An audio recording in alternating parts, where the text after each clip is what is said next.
and welcome to On the Record. In this edition of the show, we're coming to you from Abaco, an island that has enjoyed great success with its tourism product and by extension its economy. But there's another side of Abaco that's not always talked about quite often. You see, this island has one of the largest immigrant populations outside of New Providence. And within those Haitian communities are a lot of issues. Lack of economic activities, lack of education, and some real social issues. In this edition of On the Record, we're going to take a look at the other side of Abaco and what it means to be Haitian Bahamian on this island. I'm your host, Jerome Sawyer. Our discussion begins on the other side of this break.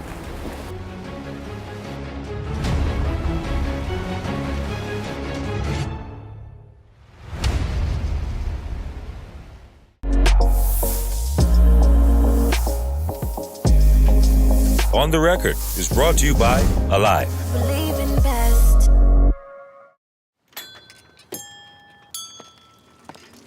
Christmas wishes. What if they all just worked? Have yourself a merry little Christmas. Let your heart believe. From now on, our troubles will be out of sight. Believe, oh yeah. Here we are as in olden days. Happy golden days of yore. Faithful friends who believe in us, gather near to us once more. We work all year round to help entire communities to flourish. Together, let's bring some light into our lives. Alive. Believe, invest. Hi, I'm here to tell you about the fastest way to purchase the vehicle you want right from home. With SBT Japan, we import used cars from Japan straight to you. Car ownership doesn't have to be hard. Go to sbtjapan.com and sign up for free. Search for the car you want. Place your order and make a payment using any one of our convenient payment options. Once you pay the duty and tax to our in-house broker, we will clear the vehicle and even deliver it straight to your home. Sounds too easy? Well, shouldn't it be? Abaco, known for its pristine beaches, lush environment, a favorite among the visiting boating community, a large second home community, and a playground of the world's rich and famous.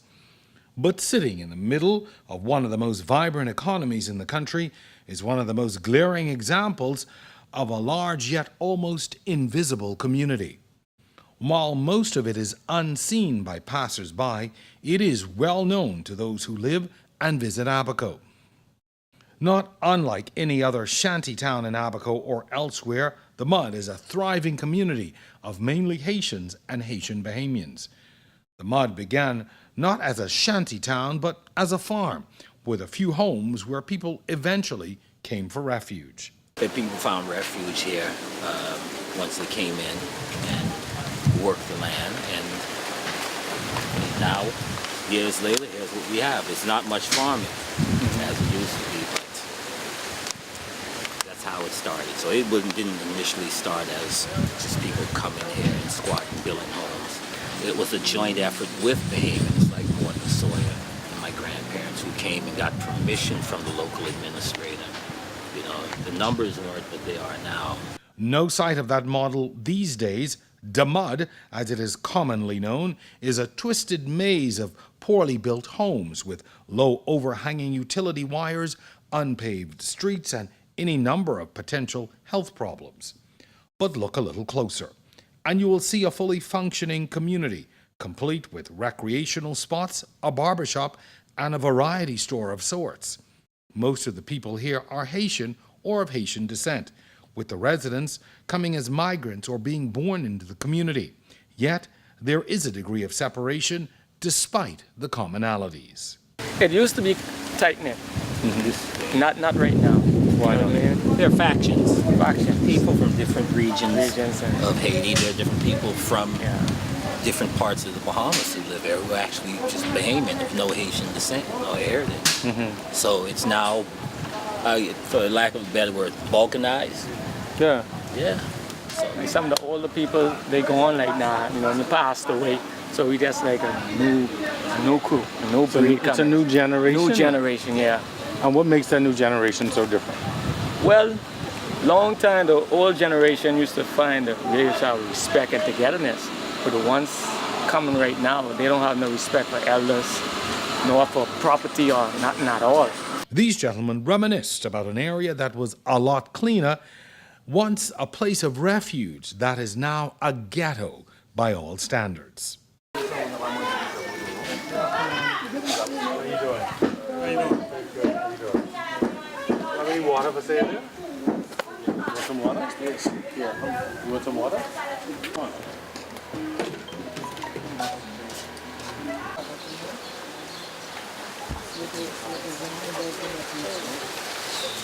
But once you step outside of these rundown conditions, the wider society compounds the proverbial insult to injury. Do people look at you or treat you differently when they know that you're from the mud, or even say Absolutely. Absolutely. Oh yeah. Oh yeah. Oh yeah. What do you mean? Explain. You go first. Well, some people thinking, man, when you from the mud, right, there's the slumps. You know what I mean? But there's plenty well-educated people. We here, by means of like our parents, we grew up here, and this all we know. You know what I mean? So, but at the end of the day, we been to school, we get high education. You know what I mean? But because we from the mud, they treat us different. You know what I mean? But we kind of some more educated than the ones out there on the road. You know what I mean? But they just treat us different when they know, because they know that we are squatting on government property. Everything in the back here is free. No, that's Which not the ain't case. not the case. It's more We expensive get to meter. live back here. I mean, we used to have cable and everything around here. You know. You pay for the utilities. Oh, yeah, we pay for our utilities. You know what I mean? And that's a big misconception. Misconception. They think everything in the back here Very is free. expensive for people, That's especially not- undocumented people. If they know it's so expensive to live in the back here, trust me, Not it's very really. expensive. Not to mention the children of undocumented people socioeconomically. They're now third tier to someone who is illegal from Haiti who's working. Now you have a minor who was born into this situation. What chances do they have if they don't seek out work, like at the grocery store or out there on the docks tying boats? So it's a situation that's gotten to the point where the people who are entitled constitutionally to certain rights, unalienable rights here, are being used as a football, political football. And at the end of the day, they're going to suffer. The notion that a rising tide floats all boats cannot always be applied in this circumstance. Abaco's vibrant economy and growing communities are in many cases steaming past areas like the mud and Pigeon Pea. That mean, yeah, you're right, but that mean if you don't have no good card, you can't play good. You ain't got Nah, a good card in a long time. Yeah, but that mean now I see I win now. I win. What we do then is, I can shoot this GMO, and that's final. Alright? Come on, you. See? Let's see. That's why you're doing. Good. Yeah, man. All right. Lovely every day. Yeah, sometimes I feel, things so tough now, we Well, got sometimes if you gotta don't chill wait, out. that means you Yeah. feel some. Doing stuff. Yeah, Yeah. that's really tough, man. I ain't joke. No job. No job like that. Immigration and citizenship status and a socio-economic background have stifled the success of many of the people who call these communities home. Of the ones who are 18, they've been out of high school, and what can they do? I mean, they don't have the documents, can't get a job, can't have a bank account. The prospects of them pursuing higher education are non-existent. So now, who do we have? We have an underclass of basically stateless people. What are you going to do with youth that's frustrated? we see what happens around the world, so we cannot pretend as if we don't know what they expect.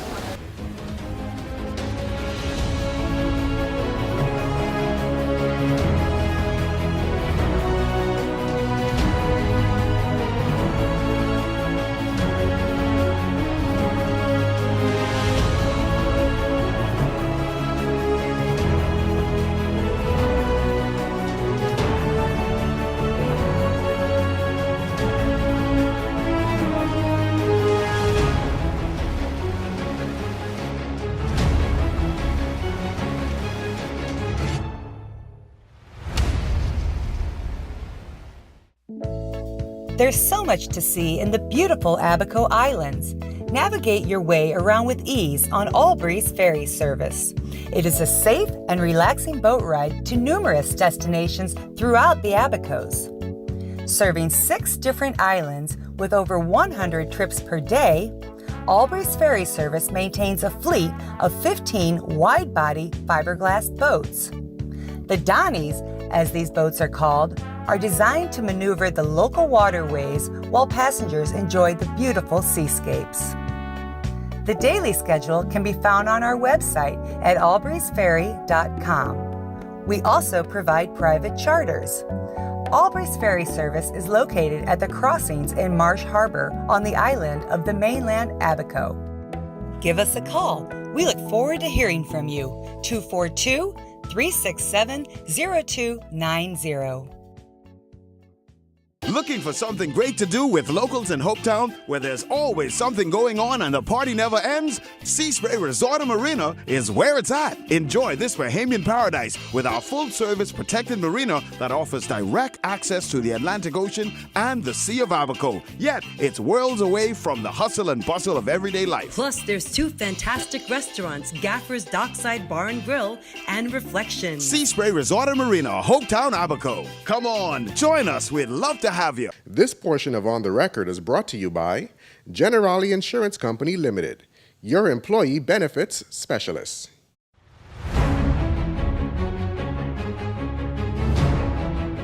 And welcome to On the Record. We are on location at the Hopetown Harbor Lodge in beautiful Hopetown, Abaco. This is the second in a series of shows we are doing in Abaco, taking a look at a number of issues. This particular show, as you would have seen by now, has taken a much different view. We're calling it the Other Abaco, living Haitian Bahamian on this island. And what we have been able to find out to this point is that life for Haitians and Haitian Bahamians in Abaco is slightly different from what occurs in New Providence for a number of reasons, but certainly in our experience previously in one of the communities known as the Mud, we were able to see life as it is.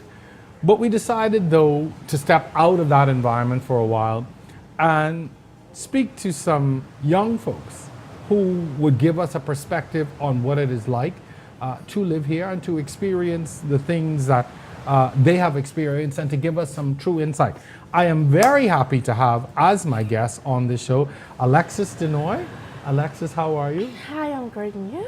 I have to tell you, she's smiling. Alexis, I know so very well. Alexis is the reigning Miss Abaco and would have competed in the Miss World Bahamas Beauty Pageant earlier this year. So Alexis and I go way back. So it's good to see you again. Thank you. Glad to have you here. And she's joined by her brother, Obrio Denoy. Welcome, sir. Glad to have you with us as well. I'm so grateful to be here. Good. So we're going to talk today because that's what we do on this show. And I'm just going to put it out there. What has been your experience growing up as a Haitian Bahamian in Abaco? For me, it's been harsh. When it comes to our livelihood, whereas we don't have, how can I say this? We're not connected to BPL. So where we have to actually count on generators, we don't have access to running waters where we actually have to dig up wells and use buckets to actually throw it down the well and actually pull it up to actually bathe or whatever. In 2018? In 2018. How are you living? Oh. Hard. So many people look at us as like the Haitians, they actually bash us, but they don't understand how really hard it is, even though, yes, we're actually taking up some land, but by the end of the day, you have to survive one way or the other way. Then afterwards, when it comes to, how can I say it, healthcare, our areas, whereas we don't have access to dump trucks coming over, so we actually have our own dumps where we actually throw the garbage. Sometimes some people don't burn it, sometimes we go ahead ourselves and burn it, so it's really, really unhealthy around there. Definitely hard. Looking at you, I would not even begin to think that this is an experience that you would have.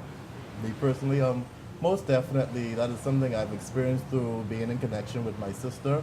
However, I grew up in a different environment than she has. Okay. Nonetheless, the older I get, the closer we get, I get to experience what she experienced through hanging out in her environment. I grew up, fortunately enough for me, I grew up in a Bahamian household. I am completely Haitian Bahamian. But like you said, looking at me, you don't think I am, and that is something in our country that we need to realize, that people of Haitian descent shouldn't be stigmatized or judged by the way they look, because nowadays, especially in 2018, there isn't really a look to be Haitian. That is true. And that is something I've been a victim of growing up as a Haitian Bahamian. When they would ask me my first and my last name, they'd be like, oh, you're a foreigner. And I'd be like, okay, yeah, but you don't look like a foreigner. So I'm like, how does a foreigner look? And so, that's a good point. Right, how does a foreigner really look? And so, and I'm a person that, I'm Haitian Bahamian, but I cannot speak the language. And a lot of Haitian people, they give me side eye for not being able to speak the language. But I didn't grow up in that culture. Right. And so that wasn't my first language. But they're like, okay, well, I don't own my Haitian heritage. And that is not true. You can ask my sister. My sister knows no one loves Haitian music and Haitian culture more than I do. But they're two different experiences, but certainly still very connected. So, this is great because we almost have two different stories, but from the same starting point. What would you say has been the most difficult part of your growing up and your existence? Well, definitely citizenship, because I cannot actually start a bank account. I can't actually, the only thing I have, it's like, for me, I feel like I'm an alien in this land, because definitely I cannot start off a lot of stuff. For me in school, I wanted to join a lot of clubs, but because of my nationality, I could not actually join it. You couldn't join a I club? couldn't join it because... For kids? Well, mainly, it actually is more in depth, whereas afterwards you'll have to travel out of the country, whereas I don't have the proper passport to actually travel out the country, so that actually made me step back, and I was actually in the dark instead. So mainly I'll say that is something I'm still battling with, and it really hurts my feelings, because the only time you can actually start applying for citizenship is at the age of 18. And you're just about to become 18? Just about to turn 18. Wow. So definitely. You found yourself in the same position, eh? Unfortunately, no. No? Unfortunately, Okay. not. What's been your experience? You've been able to travel and move around? Oh, most definitely. I haven't really got, other than being stigmatized and experiencing, it's really, I love my Haitian people. I'm passionate about my Haitian people, and there's a lot of people out there that advocate for them, and it's really unfortunate that, I understand the laws are the laws, but sometimes these people in our country are treated very inhumane. And especially, even just listening to her talk about, I first-hand experienced what she goes through as a Haitian native, and it's a lot. And even just to get proper documentation is expensive. It's expensive, and the process is tedious, and they make no accommodations, especially for the family islanders, to receive that kind of documentation they need to actually do things. And so it's hard. The government system is even hard. That's what I wonder about. When you turn 18, you will have an opportunity. Is it 18? You have an opportunity to apply for full citizenship, correct? What are you going to have to go through to apply for that? What's going to have to happen? So basically, I need my sibling's birth certificate. I don't know why. I need a current police record, which is obvious. If my parents' birth certificate is not translated in English, they'll have to actually go through a process in Haiti. They have to go all the way in Haiti to actually get that, renewed. And if my mom doesn't have the proper document, actually my mom actually has to pay $2,000 for a work permit to actually stay in the Bahamas. Otherwise, if she don't pay it every year, she'll be deported. And that's not even the insurance she have to pay, which is $1,000, which she recently told me. So basically, it's a lot. It's really a So lot. once you have all these documents, you have to go to NASA to I have apply? to go into NASA and apply. Oh, wow. Then afterwards, I have to pay for newspapers, and newspapers are really expensive. Newspapers for? So they said that my name would have to be in it. I think it's the Oh, to Tribune. advertise, I think. Yes. Ah, yes, okay. Yeah, so it's really, really expensive. It's actually $600. All right. So imagine. So the hurtful part for me is when I listen to her talk about all those tedious things you have to go through and all those expensive things you have to go through. Just traveling to Nassau frequently is expensive, and they aren't afforded good jobs to fund all these things. And she's been turned away from a lot of jobs because of her nationality, not because of her personality, not because of her credentials, but because of her nationality. And so how is she at 18? Her mother can't afford a good job. She can't get a good job. How she's gonna fund $600 just for a newspaper ad? That ain't the airfare. That ain't to travel to Haiti to get all these things done. And unfortunately for me and her, our parents aren't really there to support us in many things. We pretty much do everything what we have accomplished thus far by ourselves. And so it's for her. Sometimes we sit down together and we cry and we be like, Lexus, we're gonna get through this because it's hard. We used to joke about it until we actually got to this point and we realized it's a lot more harder than what it was. And every day she's like, oh, bro, I don't know. I just don't know what to do. I can't afford just that newspaper ad alone right now. But I need a job. What am I going to do? Your story obviously is not unique. Hundreds, I would say thousands of others are like you. Do people just lose heart, give up, and sort of survive? Majority do. That's where they actually fall back and just wait until someone actually call them maybe for like a one-day job, just to landscape their yard or whatever, and they just called it that. And for me, I don't want to be that person to actually give up because I have a future and I don't want, like I told my brother, I do not want to stay in the farm because that's where I live. It's a really break-up shanty town. I don't want to stay in the farm because I'm like, there's so much out there for me and I refuse to sit back and settle down like the rest of the people actually gave up. So all my life in high school, I gave up, and I'm like, this one time in life, I really want to actually go there. And don't. I do want to encourage you not to give up, but you listen to her story. She at least has you for support, but the countless others out there who have just decided to live in this situation, what kind of effect does that have on the community? What kind of young person does that create? Mainly, the only thing I would say, that's mainly where the thugs actually come on. They actually rather raw people one time, or they just lay back or just lazy. That's mainly what it is. So you'd be creating an underclass even, because people don't have a way out. Definitely. When you see that, what do you feel? How do you think? What does that do to you? It makes it really it's really unfortunate, honestly, because in the Haitian community you have a lot of very good skilled workers, you have a lot of talent, and because of their nationality they're given a disadvantage. And so when you have skilled talent like that and it's going to waste, people find it to do mischief and do other things, and that's how a lot of criminals are born, and that's how menace to societies they come about. And so it's really an unfortunate situation, but just like she said, it creates a very, very group of low-class people. What is going to happen to you? You're done with high school? Yes, sir. You want to go on now to complete higher education, eh? Yes, sir. Where do you want to go? What do you want to do? Basically, for me, for now, I did not have the advantage to actually take up food nutrition in high school, to actually take up clothing, but all my life I actually love to dress up. And for that, I actually want to go to BTVI. But many people ask me, but you cannot sew. But I'm like, by the end of the day, I'm still going to go there and actually take that. So, you want to go to BTVI, you don't have all your papers in order.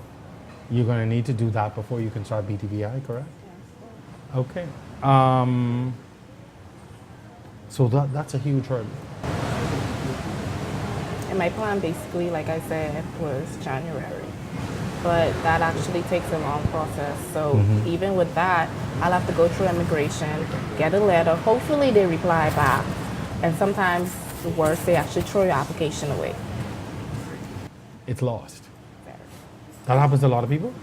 It's lost unless you pay extra to get it. Definitely. Oh, so you gotta pay somebody to get it. Yeah, you better find Yeah, somebody you who's gotta- planning. you need a little change to get that You done. gotta pay somebody to pull Yeah, your papers, definitely. and that's the reality of it. I had an older sister that freaking Nassau to get her document straight, and every time she comes, she had to bring somebody crawfish, she had to bring somebody conch to get her papers pushed, Yeah. and that's the reality of it. Definitely. It's missing until you have the right connection, and Wow. that's what it is. That's an eye opener. We're going to take our another break in the show. Folks, stay with us. We'll be back right after this.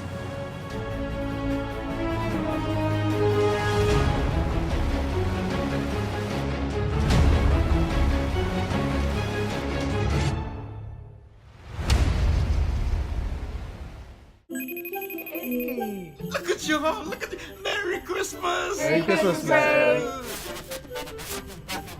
Oh, why can't this internet work any faster?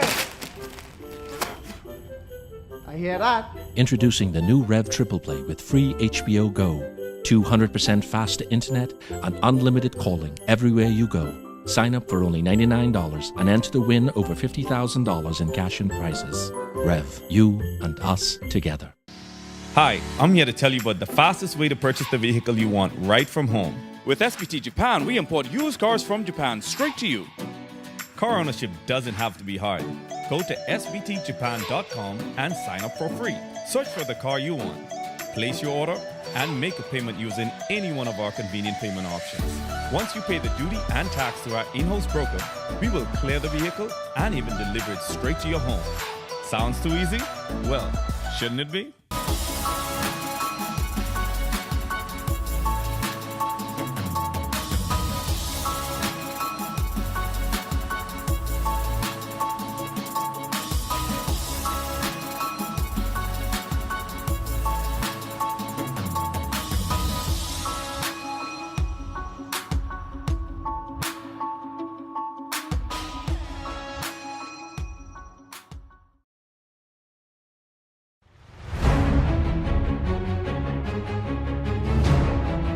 And we are back coming to you from the Hopetown Harbor Lodge in beautiful Hopetown, Abaco.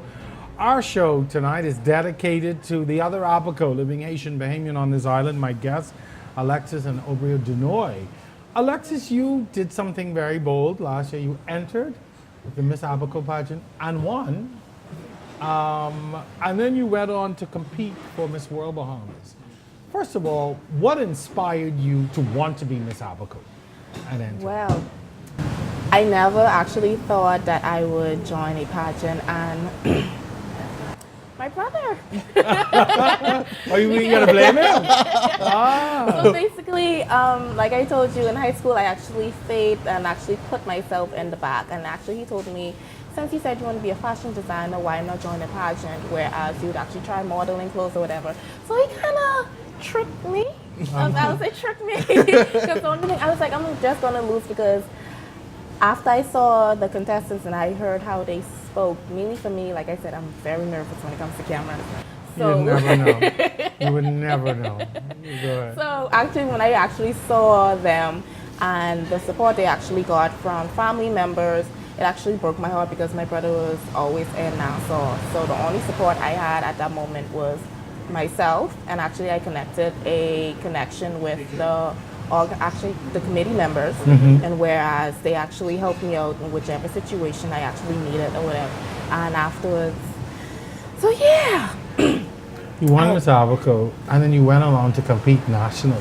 Oh, jeez. What, from your background, had a lot to do with it? I mean, I know from personal experience. And so what were some of the things you had to overcome as you got now to the national stage? Mainly fear. And my next one was, even though I do not have a big support system, because at this point I was actually going in the city, whereas I would be the only girl, well, not the only girl, but I would be one of those girls that are actually from the island, whereas my family wouldn't be able to afford to go to actually every preliminary competition. And the only support, like I said again, was my brother. And I was like, I'll be like quite nervous. And I actually boxed myself. And I thought the girls would be mean. That was my mean fear. But afterwards, I actually had a connection with every one of those girls. And like I said, until now, I actually still text them and connect with them. So definitely. Good. But did your heritage and your background, did you feel that would work against you? Yes. Big Why? time. Yes, because the main thing I actually thought about was, okay, if I was to win Miss Bahamas, the main thing that they would throw in my face again was she's Haitian. And they actually threw my nationality all the way in my face again, because when I actually won the Miss Abaco title, that next day I woke up, BN was light up with my picture with all of us actually on stage, and they were like, just check out their last name, their surnames, look at their cheekbone. They actually would actually picking those little things out. This is what we have represented. This was online. Yes. And I was like, wow. And they were like, even look at the other grown-ups or whatever, look at them, don't mind her last name, she's still Haitian also. And I was like, it really amazes me that you're not actually proud that you actually have someone actually to represent your island. Instead, you're actually looking at the positive side, you're actually looking at the negative side. Whereas instead, and the main problem I had was the people did not support me when I actually came to actually taking part in the competition in Nassau. Mm-hmm. I know it was difficult for you. You were part of that experience for her as well. What was it like watching her go through that? And the fact that she was now a target.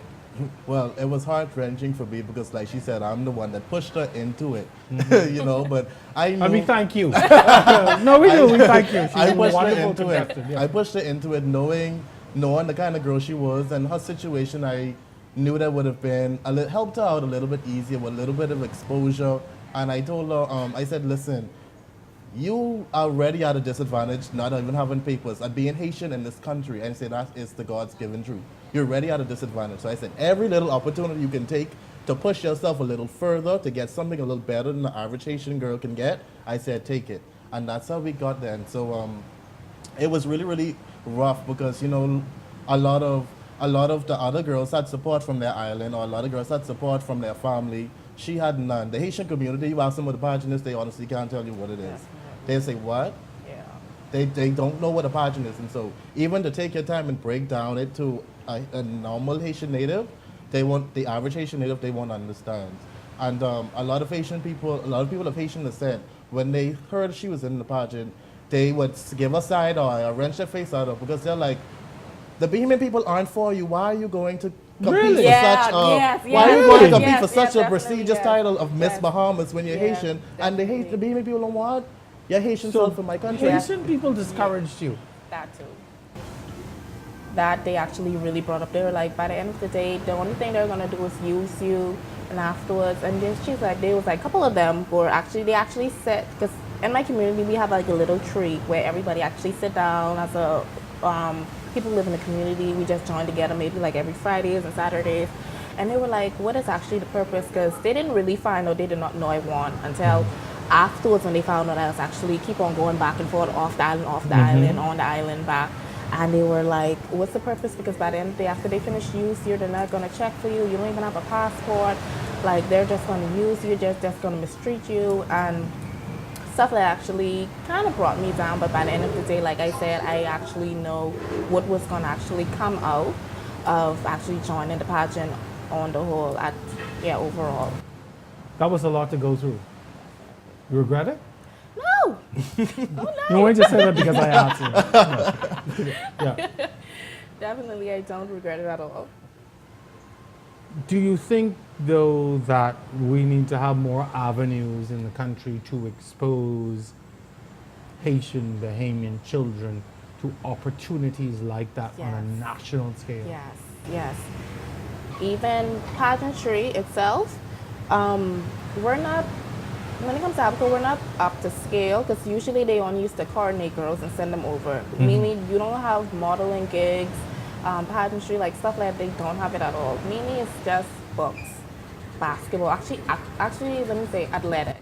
So after that, that's it. That's it. So when it comes to like I said, pageantry, no. And and that's just adding on to what she's saying, and I find that to be really unfortunate because as a person that started a lot of youth organizations and participate in a lot of youth organizations, the most persistent, the most hardworking girls of young men are the ones that are Haitian descent, the ones that are Haitian natives. Bahamians tend to be more laid back and lazy. I don't have to show up to practice today, or I don't have to show up to this event today, but I can guarantee you, I know some Haitian natives, some young ladies and some young men, whatever organization it is, whatever program it is, they are on time, they are there every time. And I'm like, these people here are the people that are at disadvantage in our society, but they always rise to the occasion whenever they have the opportunity. And so I feel like things should be a little easier for them since they have the determination, since they have the drive and the will, but it really isn't. Mm-hmm. If you had an opportunity to change some things, just at your level, what are some of the things that you would do or would like to see done in your community, in the mud, in the Pigeon Bee, in Abaco, to help others like you and others who are coming behind you? Basically, I want everyone to come together as one and not look at each other as their nationality or the skin color. I will actually, like I said, support. I would like to come.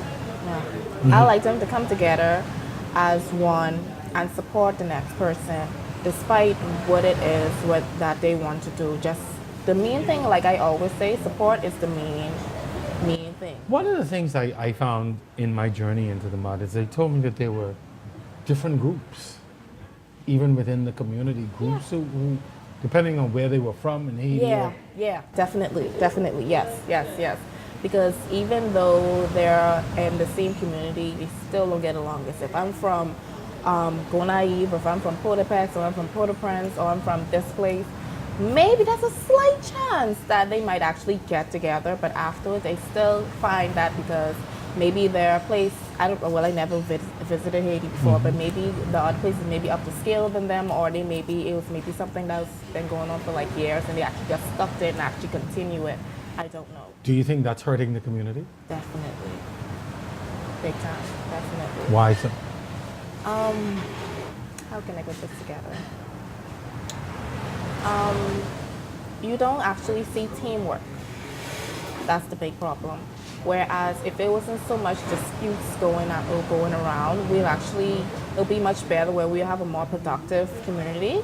Whereas, like for example, the dump, what we have, people actually throw garbage, but instead everybody come together as one, because this one throw the garbage, I'm not gonna burn it. Or I'm not gonna shove it to actually make a path, because by the end of the day, the dump, I actually have to walk past the dump every day to hike to the road. Wow, sorry, my pet. Yeah, so definitely, so by the end of the day, some people will be like, no, just forget it. I'm just gonna shove this on one side and shove this on one side to make a path, because if you don't actually clean up the dump, nobody's gonna be able to walk past. Well, that seems like such a simple thing. When people discover that you are Haitian Bahamian, because I mean, as we established at the top of the show, nowadays there is no look. What's the reaction sometimes that you receive? Like I said, they were like, you don't look like a Haitian, or I'm lying, or the first thing they always tell me something in Creole. Yeah. They were like, tell me something Creole. I'm like, I could say that. Right, that's pretty much all I know. And so, but my only problem with the Haitian people are, they need to stop being so divided. You are here in a country as foreigners. That's one common interest that you all share. You're supposed to be always together. This is my first time actually just knowing that they actually divide. I didn't even know they actually segregated. So I had to go in the mud till you define that out? Okay.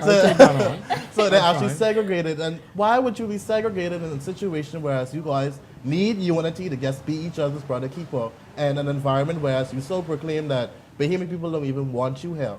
And so you should have each other's back. You shouldn't be dividing because I'm from Port-au-Prince and the next one from this place. That if you want people to take you serious, you need to be together as one if you want us to treat you as one. Yeah. That's true. And same question to you. I mean, look at you. You're beautiful. You represent well. Once people find out you're Haitian Bahamian, what is the reaction and the response? Well, the first thing was their face expression. Wow, can't be. And the same thing, like you said, you don't look like one. And that kind of like hurts my feeling because I'm like, how do Haitians look? How do Bahamians look? I don't see the difference. And like the main thing I always say is, by the end of the day, we're all humans. Mhm. And they're, like I said, their face expressions be like, well, you don't act like a Haitian. How Haitians act? How's an Haitian How act? Bahamians act? They're humans by the end of the day. There's actually good people in Haitian community and there's bad people in Haitian community. As there are in the Bahamian community. Exactly. So meaning, I'm like, by the end of the day, I don't want to be classed in a group like you don't look like one. By the end of the day, I'm like, yes, I'm Haitian, but I'm also Bahamian by the end of the day. Good. Folks, we are at the point of our final break. We've got a little bit more to discuss. Stay with us. On the Record continues from the beautiful Hopetown Harbor Lodge in Hopetown, Abaco. We're back right after this.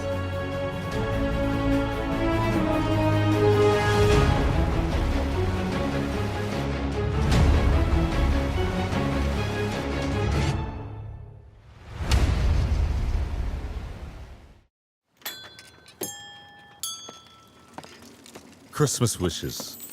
What if they all just worked? Have yourself a merry little Christmas. Let your heart believe. From now on, our troubles will be out of sight. Believe, oh yeah. Here we are as in olden days. Happy golden days of yore. Faithful friends who believe in us, gather near to us once more. We work all year round to help entire communities to flourish. Together, let's bring some light into our lives. Alive, believe, invest. It's a wealth of entertainment with a touch of class and sophistication. A journey of the senses with an unparalleled sense of style. Discover hidden adventures that are cradled in the palms of paradise. Traverse the annals of human history and explore the farthest reaches of exclusivity. It's an excursion that few can afford, but all should experience. And it's only on AWE.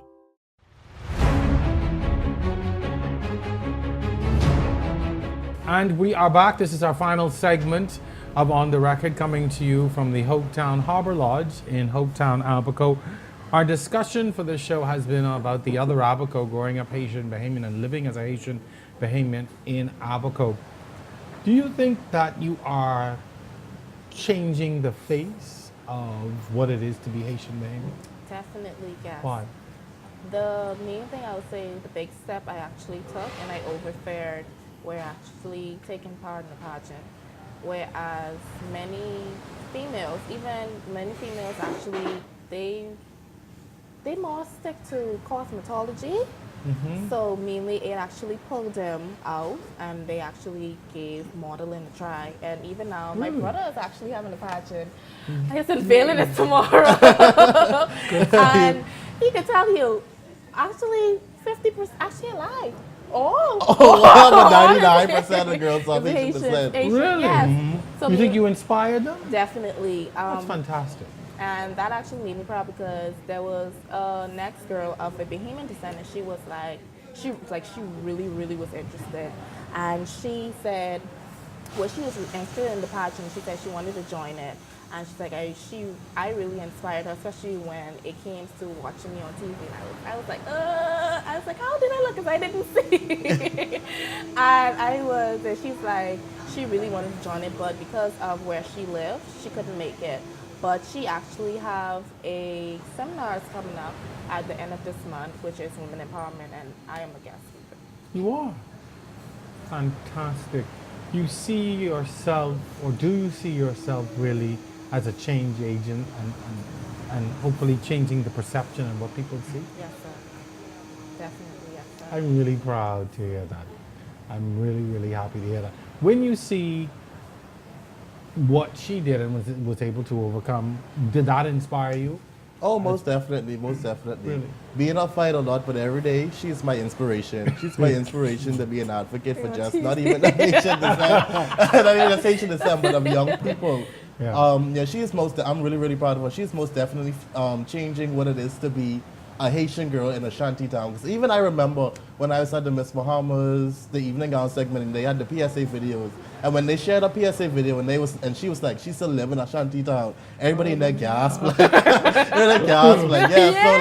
so it's really, really amazing to see her get rid of that stigma of how a Haitian girl should look, what a Haitian girl should do, and how a Haitian girl should look coming from a shanty town. She carried herself beautifully. She looked beautiful. She wear great clothing, and she is the modern day what the average Haitian girl look like, or we're trying to be like. I'm so proud of you. I does my heart to tell you. Right. Yeah. So I'm extremely proud of her, and she's doing such an amazing job to be a role model to other other girls of Haitian descent in our community and in Abaco. What about the young men? What's needed for the Haitian young men? You would have talked about the fact that their circumstances have led them to be the thugs or to get involved in criminal activity or just to be lazy and not to care. But what's needed for the young men now to begin to inspire them to want and to do more? That's a deep one. Yeah. Somebody take it. You'll take that. Me? Yeah. Take it. Ooh, I never thought about that. Even with young men out of Haitian descent and young men in Haitian descent, we need more people that advocate for young men. I feel like all young men. All young men. Mm-hmm. I feel like we have a lot of platforms, we have a lot of systems, we have a lot of non-profit organizations, countless that deals with females and women empowerment, stuff for women, and we rarely really have any serious event, any serious platform, any serious charitable organization that deals with anything with young men. Because even in our country, it's a culture, it's a stigma for us, for young men just to be strong, to be independent, to just go out and work when you graduate high school, and they cater more to the women. So I feel like men should be given the equal opportunity that some women have, and have someone to promote and advocate for them, because they are just as important as the Haitian females. And that's something we lack in our country, even just out of Haitian descent. Right. With Bahamian people, we don't have people that encourage, we don't have enough, as much as we have for female, that encourage young men to pursue their dreams. And don't let people stigmatize what being a young man is, or being what a man is, or what a man shouldn't and shouldn't do. And until we get that, until we get people to advocate more for men in general, I feel like we'd have more people that can protest protest more for the Haitian community as well. Good point. From a legislative standpoint, from a legal standpoint, what would you like to see happen for people who are born to Haitian parents in the Bahamas? What needs to happen so that situations like yours and countless others do not exist, where you are in a country but you really have no stake, you have no real identity? What needs to happen to fix this issue? Mainly, I don't like politics. I don't. I stay far away from that topic. Join the club. But I'll definitely say the government. The government need to really have a talk with the immigration officers, the people who actually need their head and actually take this serious, because by the end of the day, we're humans. And the big problem we have is, whereas many people think we're not actually trying to get let me say many people. Well, some Bahamians actually think that the Haitians are only just sitting here laid back, they're not trying to straighten their papers or whatever, but they don't realize the process and how long it actually takes and what actually we have to go through. Because how can I put this together? If I put my stuff in right now, like I said, some immigration officers actually throw it away, because once you don't give them their little something here. So they need to clean up the immigration department. Yeah, wipe them out, clean. Definitely. Clean. So make sure like they need to be more strict and actually take it more serious, because Do you think though that you need to be waiting until you're 18? No, sir. Definitely no, sir, because I lost a lot of opportunities, whereas I could have been more further in life, but because of my nationality, I get pulled back. And even up to scholarships, It's actually hard. Yes, it's actually hard because once they actually find out you're Haitian descent, you actually have to go through a process where you have to go through immigration, get a letter, you have to pay for that letter, and pray to God, don't let them forget you. And you have to consistently keep on checking and checking and checking on them. It's a lot of work. If some things should change, what needs to change? Well, like we said jokingly just now, but I was kind of serious there. Immigration. I feel like a lot of the workers there are, I was there just the other day, and the service in there, the customer service is so poor. It's so poor. And then when I walked in there, I don't know if because of the environment that I walked in, they automatically assumed that I was Haitian. And when I spoke clear Bahamian dialect, they treated me a lot better. And so I'm like, why do you treat these people so inhumane? I understand their situation. I'm sure if their country was living as lavish as we are, they wouldn't have been running here. So I feel like, firstly, modify the people that face the immigration, because that is really inhumane how they treat them, being realistic. Secondly, I feel like we should, I won't say modify the law, because the law is the law, but I think it should be... Laws are made to change. Right, but the law is the law, but it shouldn't be that hard, and it shouldn't be that complex, and it shouldn't be all of the newspaper ads. It shouldn't be, she have to wait till 18. Like, what is her life before 18? And then when she wait for 18, I know people to this day who applied at 18, and they're like 27 now and still ain't get the call back for their documentation. And so if you tell someone, okay, at 18 you can apply for it, give these people a time that they can actually get their documents of being there, because it's really unfair that they spend countless monies on paying for these citizenship, and when they have an annual rate, they're gone. And that's what happened a lot. She can pay, let's use her for an example, she can pay, let's just say she paid for the newspaper ad, she done pay, let's say a sum of $2,000 towards her citizenship. They have a raid on the farm tomorrow, she gone. That's how it is. She gone. All the money's gone, all gone. Everything gone. Things, everything gone. I won't talk about how inhumane the Haitian raids are. How those defense force people treat them. And I'm like, what if when we go to the U.S. and the U.S. treat us like this, how would you feel? How bad is it? I had my experience with my mom. My mom actually got deported in 2016. So I was left in the home. As you realize, I did not mention my dad in none of this conversation. So basically, my dad is actually here, but he's not there. Okay. He's just there to say, I know my dad. Right. I got his So last name. Yeah, right. that's Okay. it. That's it for him. But Your mom was deported? Yes. And you were left alone? I was left alone. Actually, I have a little sister. I was left with her to bring her up. So whereas I remember I was in 10th grade and I was trying to balance school and her, and at the same time, it was really, really hard. Because the minute I come from school, I have to dash in the kitchen, make something. I have to wash his clothes. Like, it was crazy for that 1 year. Then So a whole year? Whole year. Oh my gosh. My mom, I remember my older sister visited my mom at the detention center, and my sister, when she told me how it was, tears came in my eyes, because she told me that my mom said that they'll give her like cold oatmeal, like they'll actually throw it at you. Like, it was crazy. And if you don't actually pay for her ticket to actually go to Haiti when they are deported, they're going to stay there. And they mistreat you, like really, really horrible. My sister said that my mom lose weight. Because when she came back, she was really, really tiny. And around that time, my mom we did not know until she actually reached in Haiti that she was diagnosed with breast cancer. Until now, she's still actually in that process. So your mom came back though a year later? She came a year later. So she's still here with you? She's still here. What, emotionally, what was that year like for you? I mean, you're in high school, your mother is taken from you, you're not quite sure what's gonna happen, you're left with a sibling, you're on your own, you're a young girl on your own. It mainly opened my eyes, and I would say thank you and no thank you. Thank you because it brought me up in an early age to know what the real world feels like. And many teachers and many students used to talk about their parents, and they used to talk about life is so hard, and they would actually complain. I'm like, no, your life is not hard. I'm like, one day, go in my shoes for one day, and you'll be surprised. Yes, I come to school with a smile on my face. Yes, I walk around with a smile on my face, but nobody knows what's really going on at home. and it's getting more deeper and deeper, and it actually breaks my heart, and it sometimes I just sit down and just have a mental breakdown because it's really a lot. Even now, it's a lot because I'm without a job, and basically I am more like, you could say, like the breadwinner inside my house. My dad, basically, he don't care. That's not his problem. He's just sitting there and that's it.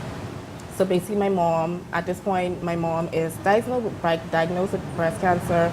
She has to pay for her papers soon, otherwise she's gonna leave again. I have to take care of my little sister, I have to take care of myself. At the same time, I have my citizenship to deal with. How? Without no job. So basically this is a lot. When you hear all of that. I got the experience to go through all this firsthand. And she couldn't even cook when her mommy leave. She couldn't even make a meal. And so most of my time I spent after school because we got separate buses. Right. And most of the time after school I would come there and I would train her the little bit that I know. A little bit I know about cleaning, a little bit I know about cooking. And just to teach her how to survive. And so it was pretty much like a 14-year-old girl running the entire house by herself without absolutely no supervision and really no one to really help. And unfortunately this ain't something that is new to the Haitian community. You go in this community, you could find that there's a lot of situations. And even going to the school I went to, a lot of the Haitians children, they had to drop out of school because it's normal for them to have to drop out of school to work. They have to drop out of school to support their parents. They have to drop out of school to support themselves. So they aren't really afforded even real education. And then you have those that actually make it through high school, graduate. I can tell you, being on the island, most of our valedictorian and salutatorians are Haitian. Definitely. They are Haitian. They are some of the smartest people I've ever met in my life. I would kill myself trying to catch up to that GPA, and they just do it effortlessly. And you look at them, they are a bartender, they are a waitress, because they go through all that hard work in school, achieving 12 and 13 BGCSEs, and when they come out of school, that high school diploma means absolutely nothing for them. Because even at the University of the Bahamas, they don't give grants to non-Bahamians. That's the first hiccup. And so they don't give those to non-Bahamians, and then their parents don't have the funds to pay for it. Some people are fortunate enough to have the funds to pay for them, and then it's more expensive for non-Bahamians. Everything in the country is more expensive for non-Bahamians, in terms of documentation-wise. And so that is a huge challenge for them. That right there hurts me because I can count off my hand a lot of girls, a lot of young men who are the smartest people I've ever met in my life, and they can't do absolutely nothing with their education besides a carpenter job, some kind of construction job, or bartender or waitress. And so they are raped of their education. Wow. Folks, I have to tell you that this has been quite an experience. I first of all want to tell you thank you for coming and sharing. This has been a difficult show to do because a lot of people that I approached did not want to do it. They simply did not want to come on and talk for whatever reason. And I understand. It's a touchy subject. It is touchy and it's hard to talk about. So I applaud you for being brave enough to come on and to talk to us, and I really, really appreciate that. Continue to do well.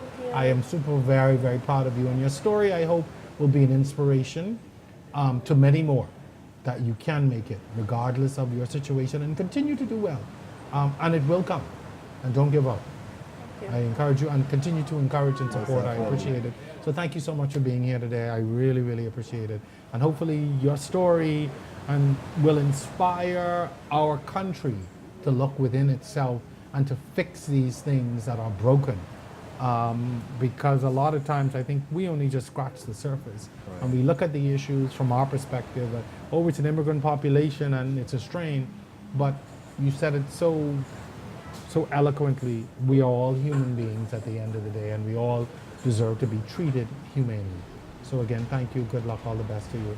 Good to see you. Folks, that's going to do it for this edition of On The Record. I certainly hope that you have enjoyed our episode. Thank you so much to my two guests who have joined me, to all those who have contributed to this particular program. Again, great thanks to the Hopetown Harbor Lodge and all the folks in Abaco who have treated us so well in our time here. Really appreciate you. Special thanks to my producer, my entire technical and production team. On behalf of all of us, thank you so much for watching. I'm Jerome Sawyer. I'll see you next time.